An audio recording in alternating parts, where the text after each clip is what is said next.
오늘 우리가 함께 묵상할 말씀은 마태복음 26장 59절부터 68절 말씀입니다. 대제사장들과 온 공회가 예수를 죽이려고 그를 칠 거짓 증거를 찾으매 거짓 증인이 많이 왔으나 얻지 못하더니 후에 두 사람이 와서 이 사람의 말이 내가 하나님의 성전을 헐고 사흘 동안에 지을 수 있다 하더라. 대제사장이 일어서서 예수께 묻되 아무 대답도 없느냐? 이 사람들이 너를 치는 증거가 어떠하냐? 예수께서 침묵하시거늘 대제사장이 이르되 내가 너로 살아계신 하나님께 맹세하게 하노니 내가 하나님의 아들 그리스도인지 우리에게 말하라. 내가 말하였느니라. 그러나 내가 너희에게 이르노니 이후에 인자가 권능의 우편에 앉아 있는 것과 하늘 구름을 타고 오는 것을 너희가 보리라. 이에 대제사장이 자기 옷을 찢으며 이르되 그가 신성 모독하는 말을 하였으니 어찌 더 증인을 요구하리요? 보라, 너희가 지금 이 신성 모독하는 말을 들었도다. 너희 생각은 어떠하냐? 그는 사형에 해당하니라. 하고 이에 예수의 얼굴에 침 뱉으며 주먹으로 치고 어떤 사람은 손바닥으로 때리며 그리스도야, 우리에게 선지자 노릇을 하라. 너를 친 자가 누구냐? 예수님을 향한 불법 재판이 계속 이어집니다. 재판을 주관하는 이들은 어떻게든 예수님의 죄를 찾아내려고 혈안이 되어 있었습니다. 이들은 거짓 증인들을 세워 예수님에게 흠집을 내려고 했습니다. 그러나 그 어떤 거짓 증인들도 예수님을 흠집 낼 수가 없었습니다. 예수님은 그 어떤 신문과 추궁에도 아무런 대답을 하지 않으셨습니다.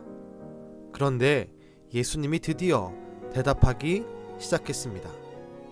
그 대답을 이끌어낸 말은 내가 하나님의 아들 그리스도인지 우리에게 말하라 라는 요구였습니다. 그 어떤 거짓 증언에도 예수님을 향한 흠집 내기에도 침묵으로 답하시던 예수님께서 유독 이 말에는 입을 열어 대답하십니다. 그리고 자신이 하나님의 아들인 것과 그리스도인 것, 그리고 후에 다시 오실 재림주이심을 스스로 말씀하셨습니다. 이 말을 들은 유대 종교 지도자들은 분노하며 예수님을 때리고 모욕하고 화내기 시작했습니다.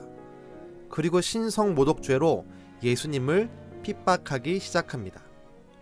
지금까지 침묵하시던 예수님은 왜 하나님의 아들과 그리스도임을 밝히라는 말에 응답했을까요? 예수님은 단지 부당한 재판의 희생양이 아니라 인류를 구원하시기 위한 하나님의 어린 양으로 오셨기 때문입니다. 즉, 예수님이 하나님의 아들이며 그리스도임을 드러내므로 십자가를 지기 위해서입니다. 다른 이유로 핍박을 받고 다른 유대인들로부터 모욕을 당하는 것이 아니라 오직 그리스도이시기 때문에 핍박을 받고 죽게 될 것을 강조하시기 위함입니다. 예수님은 구원이 오직 하나님의 아들 그리스도의 죽음과 희생을 통해서 이루어짐을 확인해 주고 계십니다. 스스로 십자가에 달리시기 위해 그리스도이심을 명확히 밝히시고 말씀하고 계십니다. 예수님은 위협 앞에 오히려 자신을 드러내므로 죄인을 구속하기 위한 죽음의 발걸음을 시작합니다. 우린 이와 같은 예수님의 드러냄을 주목해야 합니다. 예수님은 위협 속에서도 자신이 하나님의 아들이며 그리스도임을 드러내셨습니다. 이 모습을 기억하며 우리는 위협이나 고통 앞에서 신앙에 대해서 침묵하지 않고 예수님처럼 드러내야 합니다. 오늘날의 시대에 더더욱 이와 같은 드러냄의 믿음이 필요합니다. 여러 가지 사정과 환경이 점점 교회를 벼랑 끝으로 몰고 가고 있습니다. 성도들의 믿음을 하락시키기도 하며 신앙자임을 드러내는 것이 때때로 손해처럼 보이는 경우도 있습니다. 얼마 전 방문한 시찰회 한 교회 목사님께서 이렇게 말씀했습니다. 전도하기 위해 교회 앞에 서서 사람들에게 이야기를 붙이려고 하면 목사인 걸 알아보고 멀리 돌아서 그냥 가더라 라는 말이었습니다. 코로나19 상황으로 인해 많은 관공서나 사업장에서 매주 교회 가는 성도들에게 교회에 나가지 말라는 경고를 하고 있습니다. 이런 상황 속에서 우리가 믿음이 있음을 보이는 것은 눈치 보게 되는 일이 되어버렸습니다. 하지만 우린 예수님의 드러냄을 기억해야 합니다. 예수님은 신문의 위협과 목숨을 내어놓는 위험 앞에서도 자신이 그리스도인 것과 하나님의 아들인 것을, 인류를 구원하시기 위해 이 땅에 오신 메시아임을 절대로 숨기지 않으셨습니다.